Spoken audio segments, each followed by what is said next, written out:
بسم الله الرحمن الرحيم. نقرأ سورة الفاتحة. أعوذ بالله من الشيطان الرجيم. بسم الله الرحمن الرحيم. الحمد لله رب العالمين الرحمن الرحيم مالك يوم الدين. إياك نعبد وإياك نستعين اهدنا الصراط المستقيم صراط الذين أنعمت عليهم غير المغضوب عليهم ولا الضالين. بسم الله الرحمن الرحيم. الحمد لله رب العالمين والصلاة والسلام على أشرف الأنبياء والمرسلين وعلى آله وصحبه أجمعين.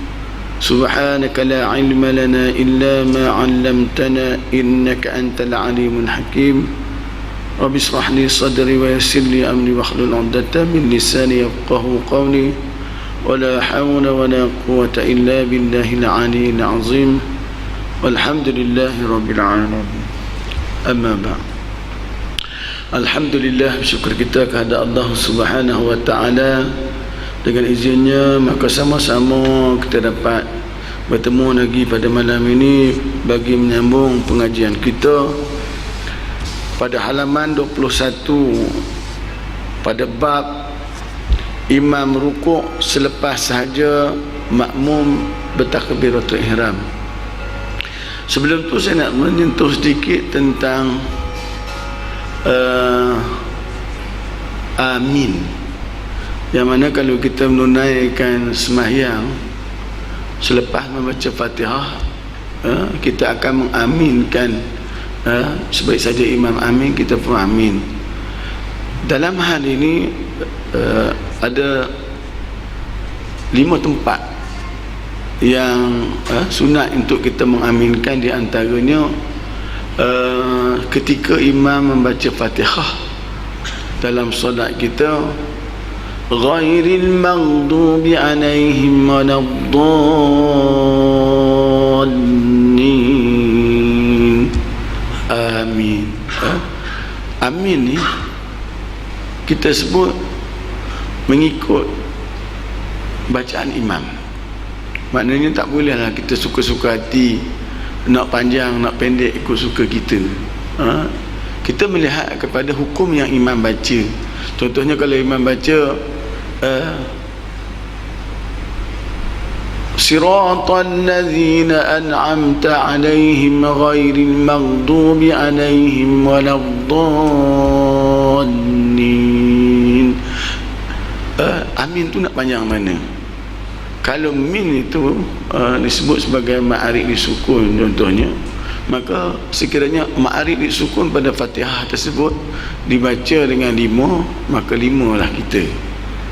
Maksud dia katalah Bismillahirrahmanirrahim. Rahim tu, him tu kita baca dengan 5 contohnya. Maliki yaumiddin. Jadi aminnya amin, sama tu. Pasal saya tengok kadang-kadang bila amin dia, ada orang yang amin dia cepat habis dulu, ada yang slow sangat pula, ada yang lama pula, imam dah habis dia ada panjang lagi. Maka tidak sama disebut sini. Maka adab disebut ketika menyebut amin itu, biarlah sempurna, masuk sempurna di sini sama dengan amin imam, maka bersamalah amin para malaikat insya-Allah. Begitu juga ada orang tanya, boleh tak bila imam baca ghairil maghdubi alaihim waladdallin, kita baca rabbighfirli, ada yang menyebut rabbighfirli wali walidayya, amin, boleh ke tidak? Bila saya rujuk dalam kitab, tengok hadis ni, maka ulama mentafsirkan hadis ini, tak pasti daripada Abi Hurairah, tak salah saya hadis ni. Jadi bila melihat di sini bahawasanya kita selaku makmum tidak wajar menyebut Rabbi firli wali walidayya kecuali bila mana kita menjadi imam. Maka imam selayaknya bila dia menjadi imam, disebut ghairil maghdubi alaihim waladdallin rabbi firli wa li walidayya atau rabbi ighfirli amin, dikata di situ. Jadi makmum tidak digalakkan, walaupun ada pendapat mengatakan makruh di situ. Dan amin seterusnya disebut ketika mana imam kunut pada sembahyang subuh. Allahumma hdina fi man hadait amin wa afina fi man afait amin. Dua tempat. Yang ketiga, bila mana kunut nazilah dalam waktu sembahyang, tak kira lah kalau diperintahkan kita untuk kita kata kunut nazilah ni kalau ada musibah dan sebagainya, maka sembahyang zuhur ke, sembahyang asar ke, maghrib ke, isyak ke, dalam 5 waktu tu salah satu kalau kita buat kunut nazilah, maka disunatkan ni kita mengaminkan kunut yang dibawa oleh imam.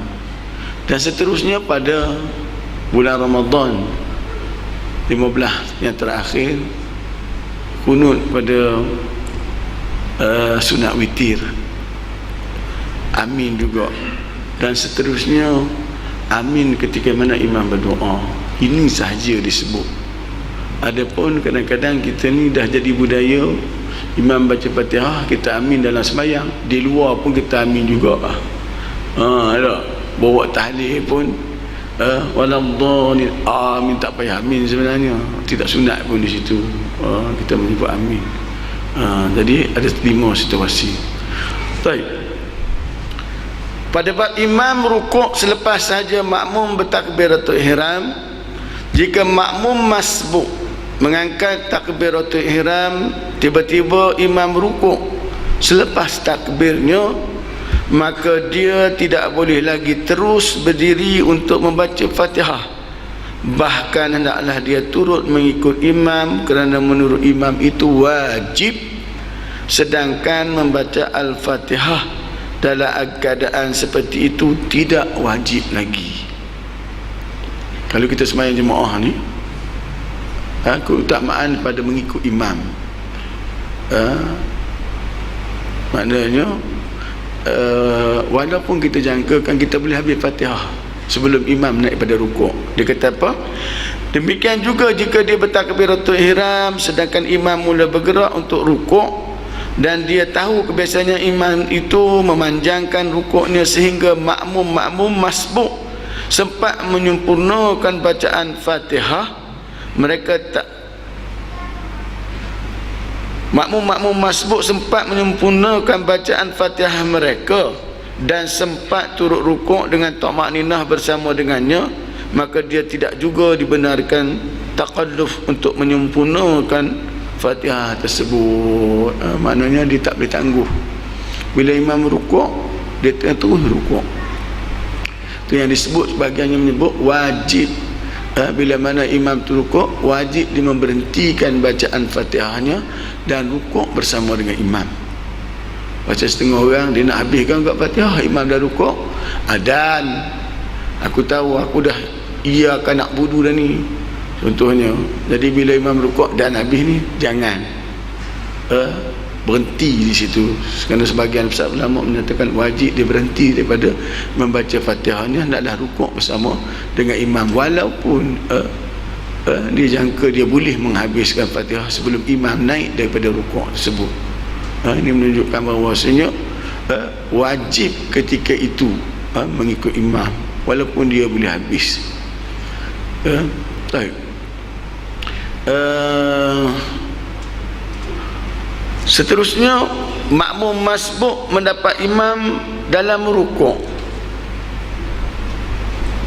Jika makmum masbuk mendapat imam di dalam rukuk, lalu dia rukuk dan sempat bertamakninah bersama dalam rukuk, tiba-tiba imam itu berhadas ketika sujud, maka makmum masbuk itu dikira mendapat rakaat itu tanpa sebarang khilaf lagi, kerana dia telah mendapat rukuk yang dikira diperolehi oleh imam. Dia kata kalau dia sembahyang Sebaik saja dia takbir Allahu Akbar, ketika itu imam rukuk, dia pun pergi rukuk, dapat rukuk tersebut bersama dengan imam. Kemudian itu imam angkat kepala untuk i'tidal, imam berhadas, maka dia dikira mendapat rakaat tersebut. Imam pergi ke ganti imam lain ke, dia tetap mendapat rakaat tersebut, kerana kita kena ingat bila kita dapat bersama dengan imam dalam rukuk berserta dengan tumakninah, bersama dengan tumakninah. Tumakninah tu maknanya ruang masa kita rukuk tu lamanya sekadar subhanallah, imam baru angkat kepala dia, mana kita dapatlah.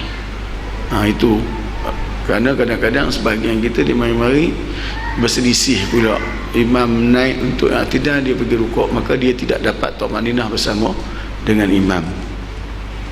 Betul. Imam mendahului makmum membaca surah. Jika imam mendahului makmum membaca surah dalam solat lantang ataupun solat jahriyah, atau solat tidak lantang, solat sirriyah, solat jahriyah ni maghrib, isyak, subuh, itu panggil jahriyah, baca kuat. Adapun sirriyah ni sembahyang asar dan juga zuhur. Jika imam mendahului makmum membaca surah dalam solat lantang ataupun solat tidak lantang, lalu rukuk sedangkan makmum terus membaca untuk menghabiskan surah itu dan dapat menghabiskan serta sempat pula mendapatkan imam di dalam rukuk, maka menurut Abu Muhammad, makmum itu telah melakukan kesalahan, kerana menurut imam itu wajib dan membaca surah hanya sunat saja. Maknanya kalau kita sembahyang yang jahriyah terang-terang lah, maknanya kita sembahyang maghrib tadi waladdallin amin, lepas tu kita baca surah, habis baca imam baca surah, kita baca Fatihah, habis kita baca Fatihah, imam baca surah, kita pun baca surah juga, contohnya lah. Maka bila imam dah pergi kepada rukun berikutnya, nak pergi rukuk, maka sewajarnya kita berhenti daripada membaca surah, kerana membaca surah itu sunat, mengikut imam itu wajib. Ini disebut tertib ataupun adab ketika sembahyang. Maknanya dia kena berhenti bacaan tersebut. Begitu juga dalam dia mengerjakan sembahyang yang sirriyah, sembahyang zuhur dan juga asar, digalakkan kita bila mana sebaik saja imam takbir, fa iza kabbara fakabbaru, kita pun bertakbir.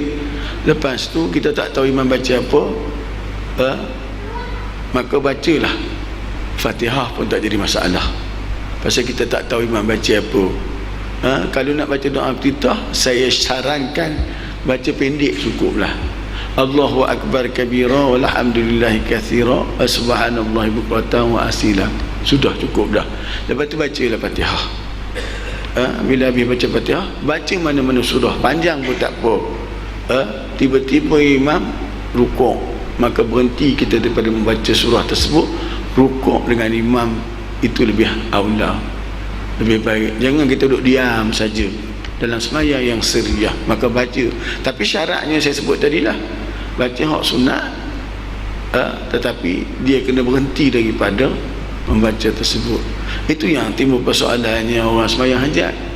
Tu imam pula beritahu rakaat pertama lepas baca Fatihah, baca qul ya ayyuhal kafirun 3 kali.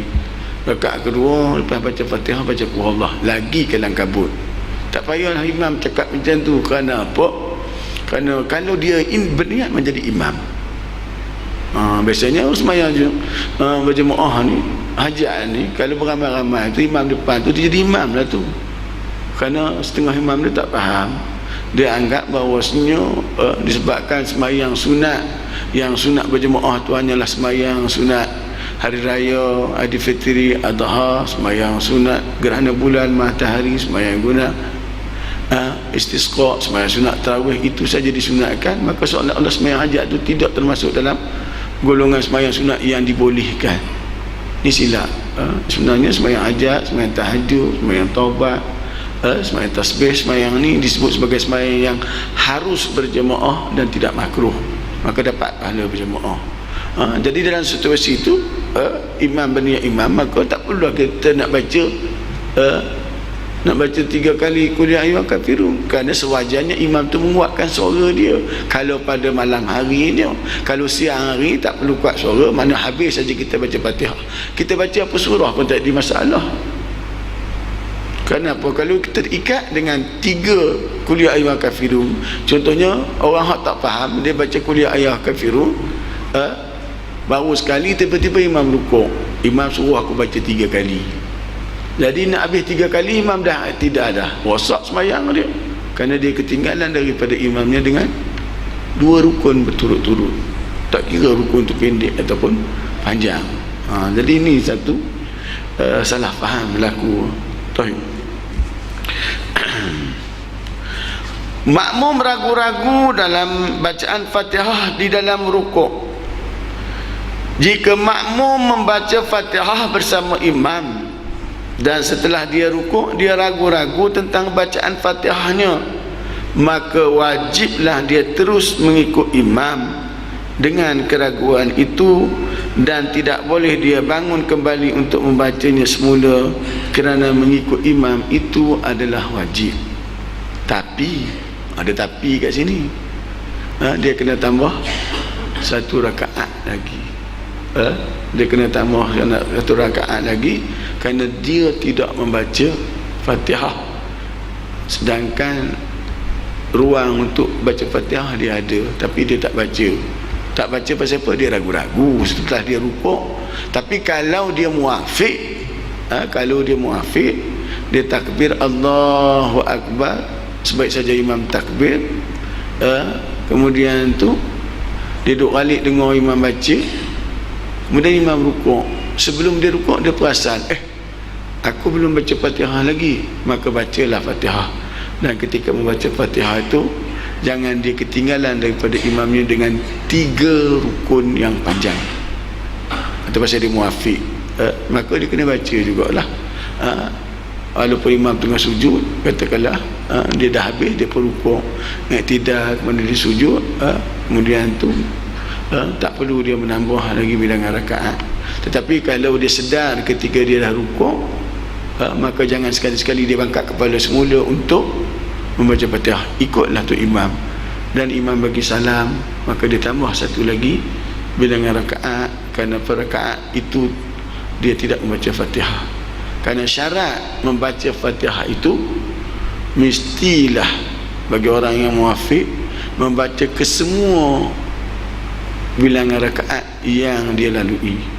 Maknanya kalau 4 rakaat, 4 tu mesti ada Fatihah. Taib, mengubah niat dalam solat. Jika seseorang itu mengihramkan solatnya dengan niat solat sunat, mengihramkan solat maknanya takbiratul ihram tu dia niat dengan niat solat sunat, kemudian diubah niatnya kepada solat fardu tanpa sesuatu keuzuran, atau dia mengubahnya kepada solat sunat yang lain, maka solatnya tidak sah dan batal. Dia semayang, dia niat semayang tahiyatul masjid, tiba-tiba aku nak tukar lah, semayang sunat wuduk lah, batal semayang dia tak boleh tukar niat. Begitu juga dalam semayang niat, semayang kemudian tu dia semayang sunat, dia kata aku nak semayang zuhur terus lah, dia sambung saja, maka tidak sah semayang sebut, bahkan batal solatnya. Tetapi jika dia mengihramkan solat fardu dengan seorang diri, kemudian datang satu kumpulan mendirikan solat jemaah, lalu dia mengubahkan niatnya kepada solat sunat dan memberi salam setelah selesai 2 rakaat, maka hukumnya harus bagaimana yang dinaskan oleh Imam Syafi'i. Kalau kita sembahyang fardu seorang, maknanya bukan berjemaah lah, kita sembahyang seorang, sembahyang zuhur katakanlah, rakaat pertama ataupun rakaat kedua, tengok-tengok ada orang sembahyang jemaah, maka harus untuk kita habiskan 2 rakaat tersebut, kita bagi salam. Kita bagi salam, maka secara automatik sembahyang kita itu menjadi sembahyang sunat. Kemudian tu kita pergi duduk sembahyang berjemaah. Inilah antara dalil yang membuktikan bahawasanya sembahyang berjemaah itu lebih diutamakan daripada solat sunat. Sehingga kan ada satu riwayat menyebut Nabi tengah sembahyang dengan sahabat, habis sembahyang je, bagi salam je, tiba-tiba ada orang tu masuk sembahyang seorang je, tak ada orang nak berjemaah dengan dia. Sehingga kan Nabi offer kalangan sahabat, siapa-siapa tolong dia untuk dapatkan pahala berjemaah. Dah sembahyang tu, sembahyang berjemaah tu, yang tadi sembahyang sunat. Tengok orang sembahyang jemaah, cukup 2 rakaat, bagi salam, bagi sembahyang berjemaah dengan dia. Maknanya sampai boleh kita berhenti sembahyang yang fardu bersendirian tadi dengan tujuan untuk mendapatkan sembahyang berjemaah. Boleh, bukan tak boleh, boleh. Jadi dalam hal tadi pun begitu jugalah. Bila Nabi dah habis sembahyang, dia beritahu kat sahabat, pergilah tolong dapatkan dia untuk sembahyang berjemaah. Begitu juga tuan-tuan yang rajin mai ke masjid, kata contohnya kadang-kadang terlewat, mari sembahyang, tengok orang semua dah sembahyang, tunggu tak ada orang nak sembahyang dengan siapa, maka sembahyang lah tuan-tuan. Moga Allah bagi pahala berjemaah tuan-tuan, kerana perempuan memang beriktikad untuk sembahyang jemaah, tapi terlewat dan menjadi budaya tuan-tuan sembahyang berjemaah. Pada halaman 24 muka surat 32, dalam bab imam lupa sujud sahwi. Sujud sahwi ni apa dia tuan-tuan? Kita ulang balik. Sujud sahwi ni dilakukan, sujud sahwi ini dilakukan bila mana antaranya kita terlupa ataupun tertinggal melakukan sunat muakkad. Sunat muakkad ni di antaranya ialah duduk tahiyat awal, membaca tahiyat awal, selawat ke atas Nabi pada tahiyat awal. Bukan kita kata duduk saja. Kalau dia duduk tapi tak baca tahiyat awal, maka dikira dia tertinggalan juga melakukan sunat muakkad. Kerana baca tasyahud awal tu juga merupakan sunat muakkad. Begitu juga selawat atas Nabi. Asyhadu an la ilaha illallah wa asyhadu anna Muhammadar Rasulullah, dia naik, dia lupa nak sebut Allahumma salli ala Muhammad, maka sunat dia untuk melakukan sujud sahwi. Begitu juga ketika kunut, lupa untuk berdiri dengan niat kunut. Maksud dia lepas daripada rukuk dia i'tidal, lepas i'tidal dia terus turun, dia tidak angkat tangan. Angkat tangan tu tujuannya untuk berkunut, tak angkat tangan untuk kunut, maka kena buat sujud sahwi. Dia angkat tangan tapi tak baca kunut pun sama, dia kena sujud sahwi juga. Dia angkat tangan, dia baca kunut, tetapi dia tak selawat ke atas Nabi. Wassallallahu ala sayyidina Muhammadin nabil ummi wa ala alihi, dia tak baca hak tu, maka dia kena sujud sahwi. Kita ada 6 dah. Yang ketujuh, terlupa selawat ke atas Nabi pada tahiyat, lupa selawat ke atas keluarga Nabi pada tahiyat akhir. Selawat ke atas Nabi pada tahiyat akhir rukun. Allahumma salli ala Muhammad tu kalau tak sebut batas mayang kita. Ni dia baca Allahumma salli ala Muhammad, selawat ke atas Nabi wa ala keluarga Nabi wa ala ali Muhammad tu dia lupa nak baca, maka disunatkan dia untuk melakukan sujud sahwi. Kita dah ada berapa dah? 7 kan? Seterusnya terlupa bilangan rakaat, maka kita kena mengambil yang kurang. Katakanlah sembahyang isyak 3 ke 4, 3 ke 4, dia kira kena 3. maka dia kena tambah lagi satu. Boleh jadi dah betul dah tu. Dia kena sujud sahwi sebab dia terlupa bilangan rakaat, bukan kerana tambah rakaat. Boleh jadi dia bukan tambah pun, betul tu, terlupa dalam hal tersebut, maka dia kena sujud sahwi dengan syarat dia kena ambil yang kurang. Katakanlah dia terlupa rakaat kedua, ketiga, keempat dah ni, dua, ketiga, keempat dah ni, banyak benar lupanya, maka dia kena ambil hak dua, tambah dah lagi dua, dia berkira yang paling kurang. Dah berapa dah?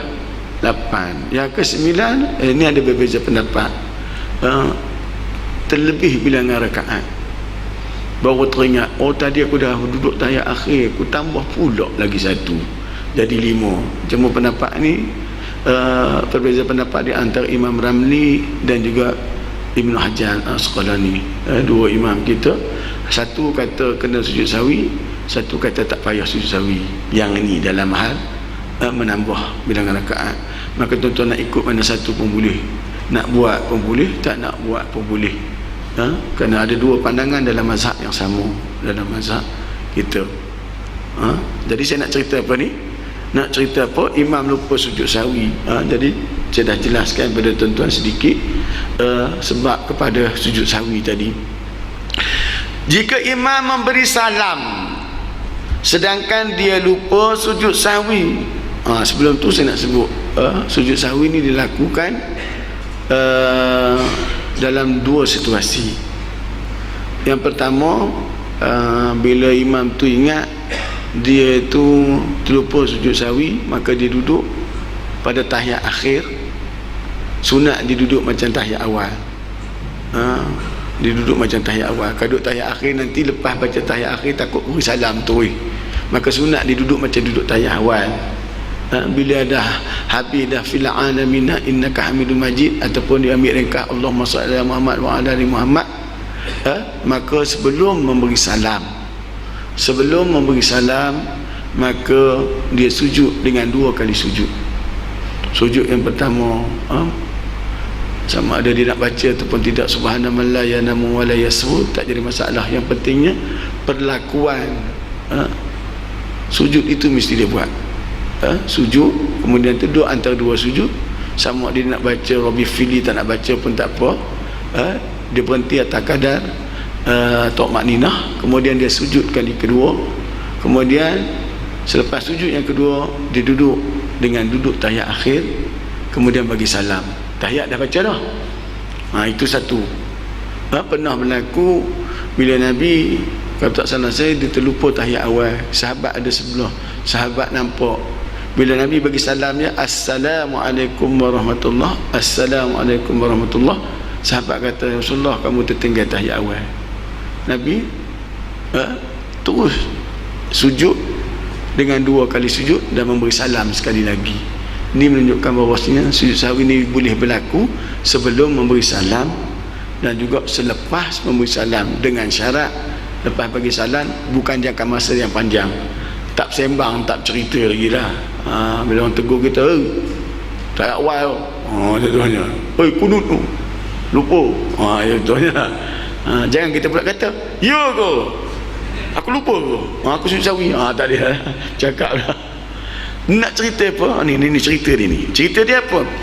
Jika imam memberi salam sedangkan dia lupa sujud sahwi kerana sesuatu kesilapan yang telah dilakukan dalam solat, lalu makmum pun turut memberi salam dengan keadaan begitu juga, kemudian barulah imam teringat dia terlupa sujud sahwi, lalu dia pun sujud sahwi, maka hendaklah si makmum ikut sujud bersamanya atas dasar asas qudwah imam dan tidak terputus dengan salam yang terlupa. Dia kata macam ni, makmum ni bila imam buat sujud sahwi, selepas imam salam, dia pun bagi salam juga. Lepas bagi salam, imam buat sujud sahwi, dia pun, imam buat sujud sahwi, aku pun buat sujud sahwi saya juga. Pasal ikut imam. Faham tuan-tuan? dia buat sujud sahwi juga kena ikut imam. Dalam situasi ini dia ada dua golongan orang. Satu golongan yang tahu bahawasanya imam sepatutnya jangan buat sujud sahwi lagi, jangan bagi salam lagi. Imam ni orang dah subhanallah tadi, dia lupa pula imam bagi salam, tapi dia ni tahu yang imam tu sepatutnya jangan bagi salam lagi. Dia tahu, tetapi imam bagi salam, dia pun kena bagi salam lah. Pasal apa? Dia mengikut imam. Tetapi bila imam buat sujud sahwi, dia jangan ikut. Dia tak boleh ikut lah. Pasal apa? Imam bagi salam, dia bagi salam. Dia kena ikut imam. Walaupun dia tahu imam tak sepatutnya bagi salam, tapi wajib dia mengikut imam. Tetapi bila imam salam yang kedua, jangan dia bagi salam dah lah. Pasal apa? Dia dah tahu dah yang imam tu tidak patutnya memberi salam. Tapi kalau dia 2 kali 5 tu imam juga, imam bagi salam, baru imam teringat, dia pun imam sujud sahwi pula, aku sujud sahwi juga. Pasal dia tak tahu yang imam tu imam tu tertinggal tahiyat awal tadi, ataupun dia pun mamai seperti imam juga. Jadi maka dia boleh. Tetapi kalau dia tahu, jangan dia salam yang kedua. Kerana apa? Kerana atas dasar tidak boleh mengikut imam lagi setelah dia tahu setelah dia tahu bahawasanya imam tidak sewajarnya melakukan sujud sahwi. Dia kata apa?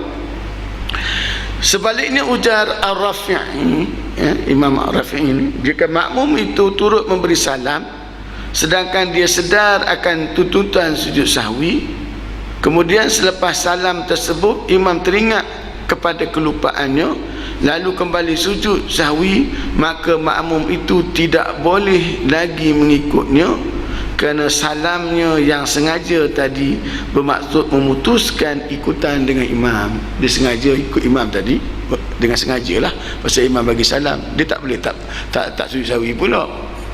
Dia tak boleh tak bagi salam pula. Kerana apa? Kerana dia menjadi makmum. Jadilah dia makmum, maka dia kena bagi salam. Tapi kalau imam buat kedua, dia dah terputus dah dengan imam dah. Tak ada apa, tak perlu dia untuk melakukan sujud sahwi. Tapi orang yang tak tahu, dia kena lakukan sujud sahwi. Baik.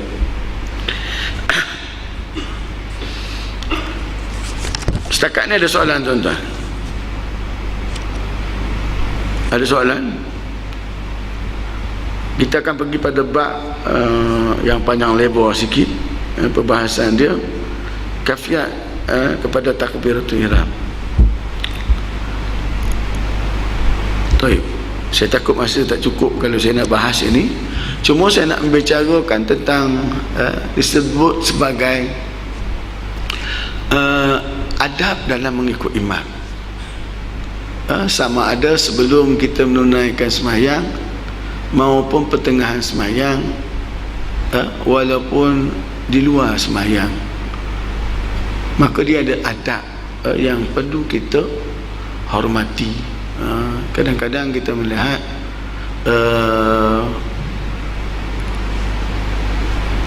bukan kata tak beradab, kira makna kadang dia tak faham tentang adab itu sendiri. Bila dia melakukan sembahyang, banyak perkara yang kita kata walaupun benda tu dasarnya sunat saja. Contohnya amin tadi, waladhdallin, amin tu sunat. Naklah dilakukan sunat itu dengan betul. Dalam kitab Iqna', tak salah saya, dia kata apa? Kalau kita sebut amin, kita tutup mulut, betul? Amin kita tutup mulut, maka dianggap batal sembahyang, walaupun itu sunat. Dalam kitab yang sama juga disebut, kalau kita sebut amin sama panjang, ataupun tu lebih panjang daripada min, juga bawa kepada batal. Sedangkan itu sunat aja pun. Tu saya kata tadi, sunat, tetapi boleh merosakkan sembahyang kita. Begitu juga seperti semana saya sebut dahulu, memberi salam. Memberi salam boleh jadi perbuatan dia itu boleh jadi makruh ataupun boleh jadi haram, boleh jadi batal. Bagi salam macam mana tuan-tuan? Okey. Semayang ni dikategorikan orang yang muafiq dan juga masbuk. Masbuk ni dia ada pecahan dia pula. Saya dah sebut dulu masbuk yang datang ketika imam rukuk tu satu cerita. Masbuk yang datang imam kedangkian satu cerita. Masbuk yang datang takbir tiba-tiba imam rukuk satu cerita. Tu satu bab tu lah. Tapi nak cerita apa? Macam mana kedudukannya dalam imam memberi salam. Maksud dia, imam bagi salam, ada setengahnya Assalamualaikum warahmatullah, Assalamualaikum warahmatullah. Dia pun bagi salam setelah sempurna salam kedua imam. Ada yang bagi salam, imam salam belum sempurna lagi, Assalamualaikum warahmatullah, belum nak pergi kedua lagi, dia dah Assalamualaikum warahmatullah. Yang ni ada perbahasan dia. Perbahasan dia macam mana? Dia bergantung kepada kita yang masbuk. Faham tuan-tuan? Pening kepala Allah. Kalau kita masbuk pada rakaat yang ketiga bagi semayang yang 4 rakaat, semayang zuhur, semayang asar ataupun semayang isyak, katakanlah kita mari rakaat yang ketiga, kita dapat rakaat tersebut. Faham tuan?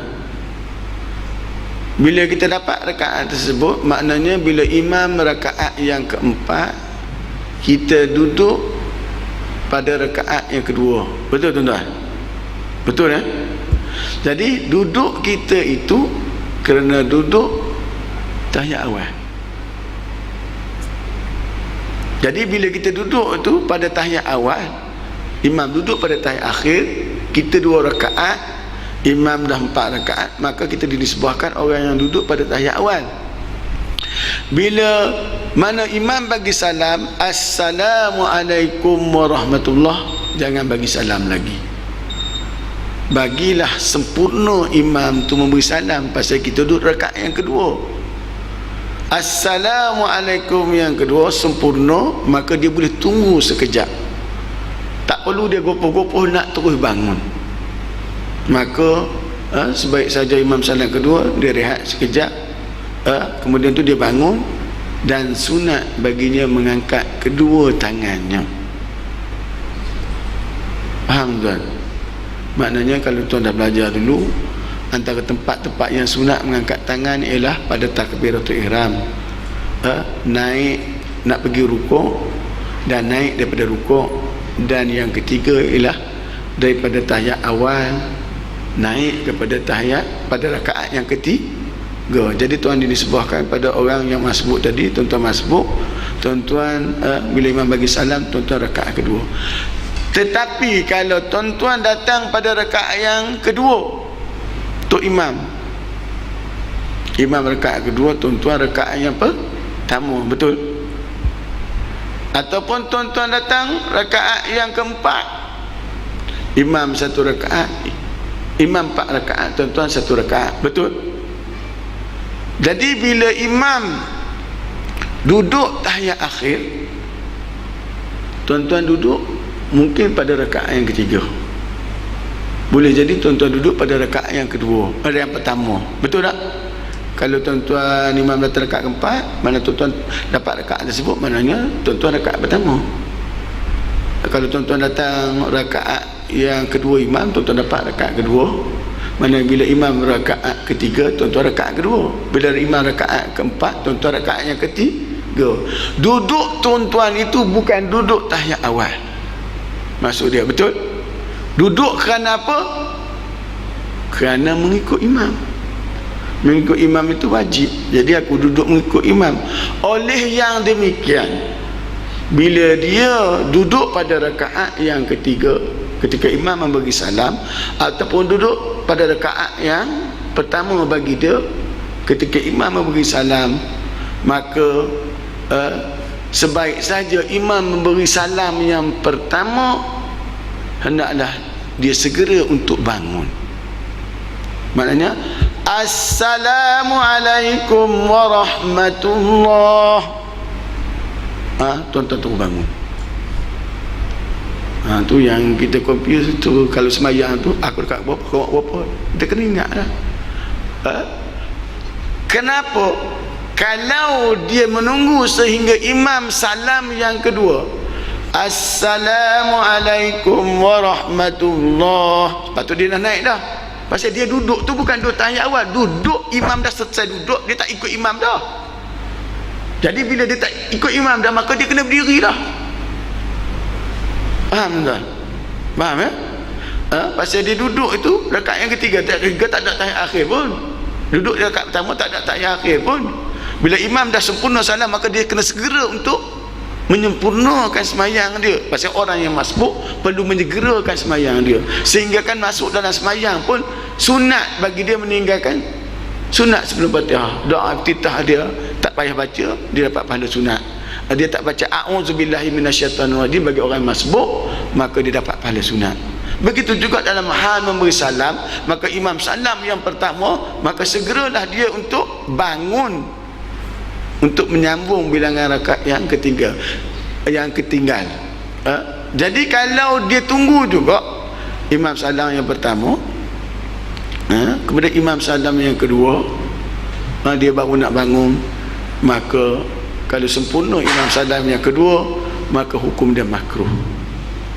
Tetapi kalau imam salam yang kedua tadi Assalamualaikum warahmatullah, dia tunggu juga lagi macam orang duduk rakaat kedua tadi, maka batal sembahyang dia.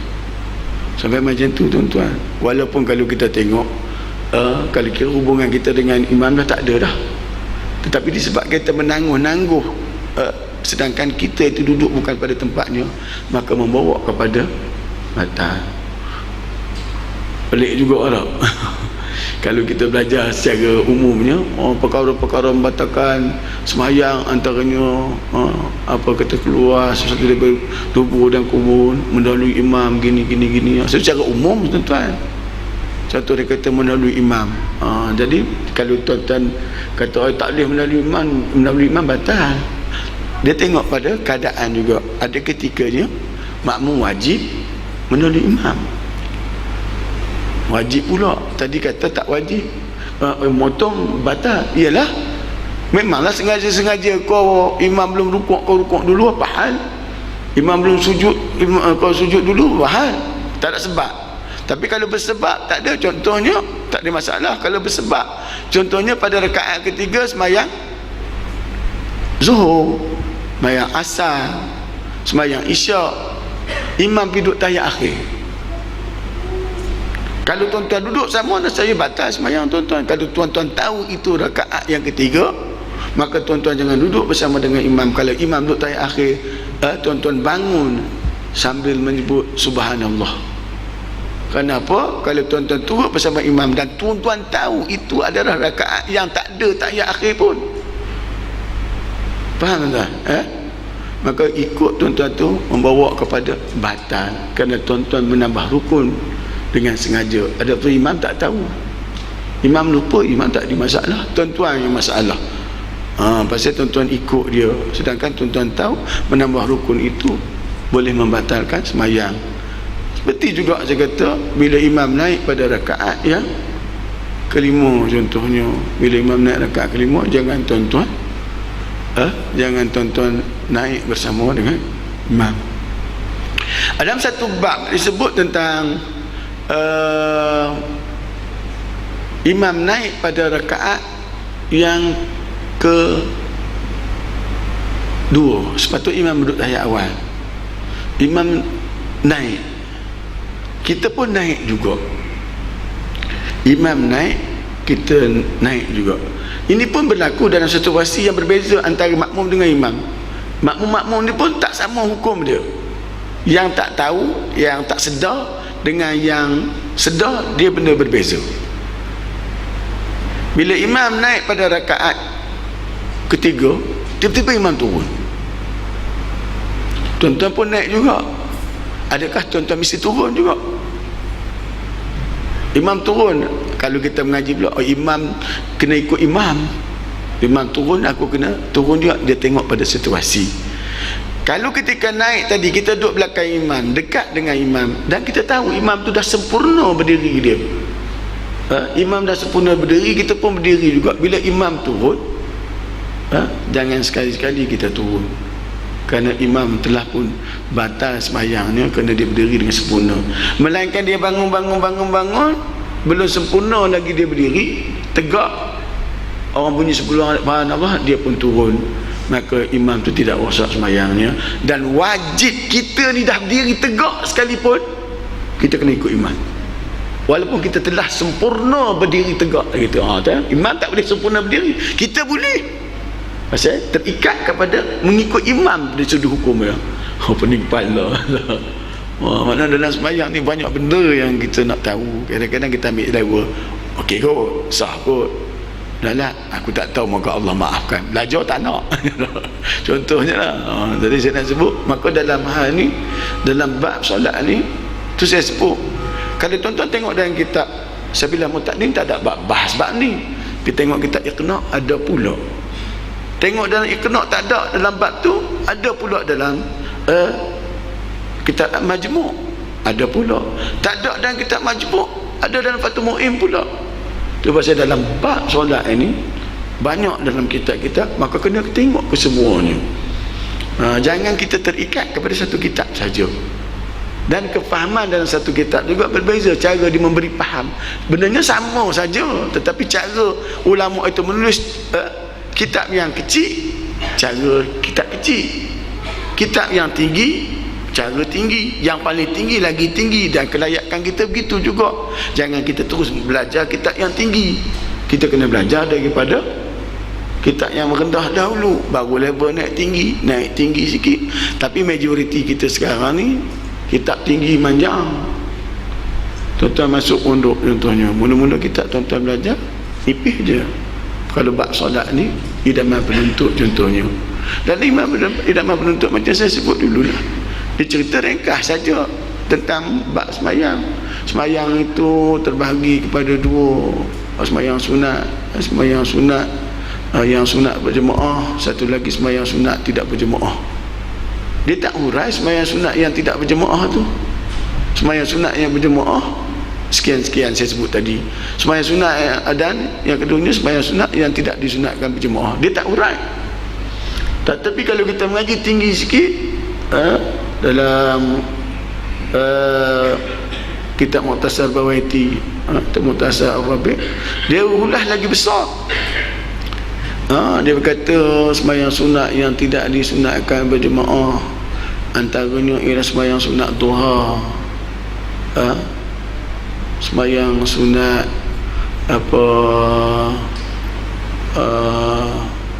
rawatib, iaitu sembahyang yang mengiringi sembahyang. Walaupun sembahyang tersebut tidak digalakkan sangat-sangat kita berjemaah, memang tak galak sangat-sangat lah sembahyang sunat rawatib, qabliyah ba'diyah tu tidak digalakkan. Kenapa? Dia akan menyebabkan waktu afdal sembahyang itu akan menjadi tidak afdal. Contohnya sembahyang maghrib, duduk sibuk buat dengan sunat qabliyah berjemaah pula dah, kan? Sedangkan waktu afdal dia pendek. Contohnya 15 minit, 5 minit selepas azan waktu afdal. Lebih pada tu tak afdal dah. Maknanya katakanlah maghrib masuk pukul 7.15, azan 7.19 dah habis dah azan. Makna 7.20, 7.15, 7.19, 7.25 sepatutnya kerjakan sembahyang. Disebabkan kita duduk sibuk jemaah sembahyang tu akan menyebabkan boleh jadi lebih daripada 5 minit, 15 minit, maka tidak afdal. Itu disebut sembahyang sunat. Tapi nak cerita apa, nak bagi tahu dalam kitab dia kata apa, sehingga kan sembahyang rawatib itu sendiri boleh berjemaah, nak kata macam tu. tapi tidak digalakkan. Tetapi bagi sembahyang duha tak jadi masalah. Bagi sembahyang taubat, tahajud, sembahyang hajat tidak jadi masalah untuk dilakukan berjemaah. Jadi maknanya termasuk juga sembahyang sunat-sunat yang disebut sebagai sembahyang mutlak. Dia akan hurai lagi tinggi lagi, kitab tu lagi tinggi. Macam juga saya sebut tuan-tuan belajar tauhid pun macam tu juga. Mula-mula wujud artinya ada, tinggi sikit dalil adanya Allah itu dengan adanya alam ini. Lepas tu apa lagi? Allah itu satu esa. Dalilnya kul huwallahu ahad, Allahus samad, lam yalid wa lam yulad wa lam yakul lahu kufuwan ahad. Naik tinggi lagi. Maka bila sampai di atas, kita nak mentafsir tentang apa yang ditafsirkan itu telah pun kita terpelajari di bawah tadi. Maka dia membantu saja di atas tu. Tetapi kalau kita tak belajar di bawah, belajar di atas, maka taksirlah kita mengikut akal kita. Kita belajar di bawah tu Allah itu tidak bertempat, Allah itu tidak beruang, Allah itu tidak tergantung dan sebagainya. Maka bila disebut dalam Quran Allah itu berada di arash, maka tafsirlah arash tu bentuk macam mana, macam ketika terbang ke macam mana, dah jadi merapu dah. Kenapa? Dia tidak belajar di asas daripada bawah. Ni hati-hatilah saya nak sebut mereka-mereka yang rajin belajar, tetapi mestilah belajar itu mengikut disebut disiplin ilmu. Menuntut ilmu ni ada disiplin dia. Senang mudah cakap kalau tuan-tuan nak baca Quran, mesti tuan-tuan kena kenal huruf dulu. Alif, ba, ta, sa, jim, ha, ha. Kenal baru naik tinggi sikit. Jangan terus belajar lagu je, tajwid tak belajar. Yang tu jadi merapu tu. Dia mengajar lagu baca, tapi tajwid habis rosak. Tapi saya suka. Saya pergi baru ni satu masjid Kota Damansara. Dia buat kursus tajwid bagi orang dewasa dan remaja. Seronok saya tengok. Saya betulan saya pergi sana.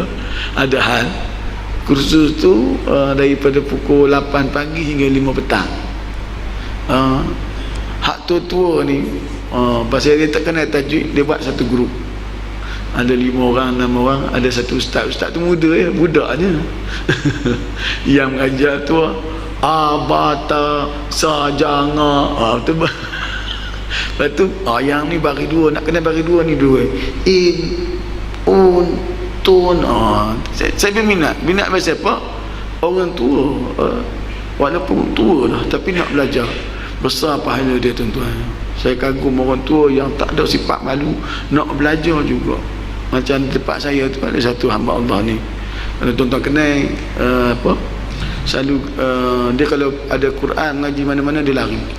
Dan dia tahu saya mengajar surau saya ni tak tentu. Saya kalau waktu asar saya ada, lepas main asar saya akan buka Quran. Okey, kita sambung bacaan kita. Saya akan baca, saya ulang, lepas tu saya akan beritahu hukum dia apa. Orang tua-tua ni, Pakcik Derwih ni, dia tahu saya buat macam tu. Dia selalu ke masjid kadang-kadang dia cuma subuh dia ada. Waktu lain ni, kadang-kadang dia lari tempat saja. Dia mari asar, kalau saya ada lega dia kata. Daripada dia tak kenal apa tuan-tuan huruf. Tak lepas pergi haji dah. Tapi dia lega, dia kata dah boleh baca. Walaupun bacaannya tu merangkak-rangkak. Tapi usaha dia tu, umur saya kata dah 60 lebih dah kot. 65 lebih kurang gitu. Tapi masih lagi nak belajar. Dia pulung betul-betul, tak sampai setahun dia boleh baca Quran. Dia punya seronok aja. Jadi tuan-tuan, biarlah kita habiskan masa kita itu dengan kerana ganjaran pahala baca Quran tu cukup besar. Begitu juga disiplin dari kita membaca tu. Janganlah kita sekadar menghafal sahaja. Sebaiknya cuba paksa diri kita untuk merendah diri dengan Allah Subhanahu Wa Taala. Tak rugi kita malu untuk baca Quran, tak rugi untuk kita belajar menuntut ilmu. Wallahu a'lam bishawab. Ada soalan tuan? Ya.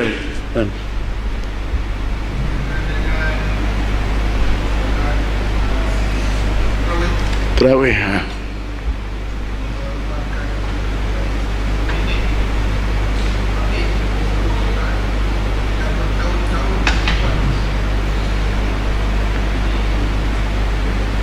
Tarawih apa? Tarawih? Ramadan tarawih 20 rakaat ha? Yang di Indonesia tu. Oh. Senang cakap rosak sembahyang. Sembahyang sunat lah, tapi tak payah dia nak qada lah. Sembahyang sunat ya. Cuma rosak sembahyang dia.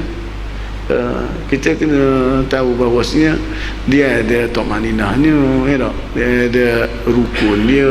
Jadi kalau tidak sempurna rukun, mana sah sembahyang dia? 7 minit 20 rakaat lagi. Ada saya pun tengok kat YouTube, laju cuak memang habis. Dia nama lagi pun sembahyang tarawih, sembahyang rehat, bukan sembahyang laju. Dia sembahyang tu kita relax je, santai orang kata. Tak ya, ada soalan. Sembahyang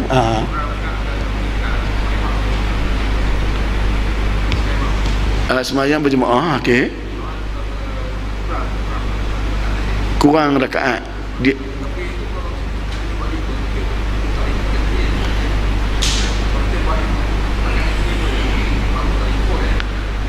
imam ni buat 5. Okey, bila dia naik pada rakaat yang kelima, okey. Okey, kalau dia dah berdiri tegak, dia kena habiskan Fatihah. Imam tadi katakanlah pada rakaat kelima dia naik, makmum baru bagi subhanallah, dia dah tegak dah, dia tak boleh turun dah.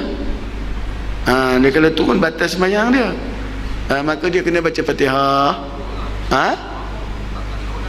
Makmum tengoklah, kalau makmum yang 2 kali 5 tu imam lupa juga, naik jangan turun pula, batal juga kalau dia sempurna berdiri. Maka ikutlah tu imam, tahu sebelum imam bergerak. Jangan ikut batal. Yang terikut macam mana aku baru teringat.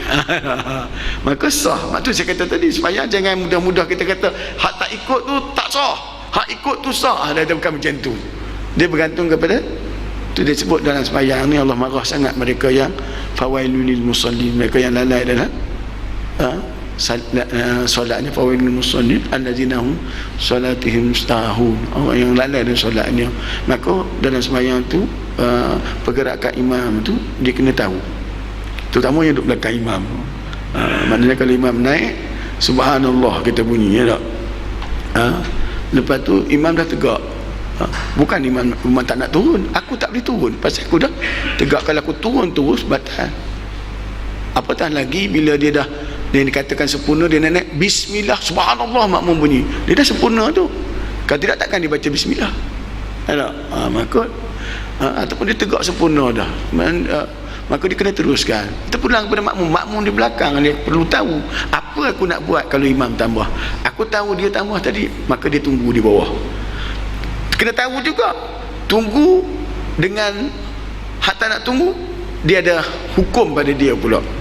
Kalau dia tahu tadi, aku nak ikut imam juga, pasal imam tak batal, aku nak ikut juga boleh. Tetapi dia kena tunggulah, tunggu di bawah, imam turun, imam duduk tahiyat akhir, kemudian imam sujud sahwi, dia kena sujud sahwi juga. Dia wajib sujud sahwi, masa tu dia wajib mengikut imam dah. Dia kena buat sujud sahwi, jangan dia tak buat sujud sahwi, dia tak buat sujud sahwi, batal sembahyang dia pula. Dia kena tahu juga tu. Dia kena tahu juga. Kalau orang yang imam naik 5 pula, aku ada hal pula, nak ambil anak sekolah pula main zuhur dah, dia pun bagi salam. Bagi salam tu pun ada syarat dia juga, dia mesti niat mufarakah dulu. Kalau dia tak niat keluar pada imam, batal sembahyang dia pula. Jadi maknanya perlu ada pengetahuan, ada ilmu dalam melakukan sesuatu sembahyang. Itu pasal bukan mudah nak dapat 27, bukan mudah nak dapat 27 darajat, tetapi usaha untuk mendapatkannya itu wajib. Maksud dia belajar untuk mendapatkannya itu wajib. Wallahu a'lam bishawab. Jadi saya mohon maaf sekiranya ada terkasar bahasa, ada kesilapan, ada kekurangan. Jadi tidak-tidaknya apa saya nak kata di sini, ilmu fiqh salah ini adalah ilmu yang besar dan kita pelajari. Hari ini mungkin pendapatnya begini, mungkin satu masa bergantung kepada makan zaman, keadaan dan juga masa, mungkin akan mengubahkan sesuatu hukum itu juga. wallahu a'lam bissawab, wabillahi taufiq wal hidayah. Assalamualaikum warahmatullahi wabarakatuh.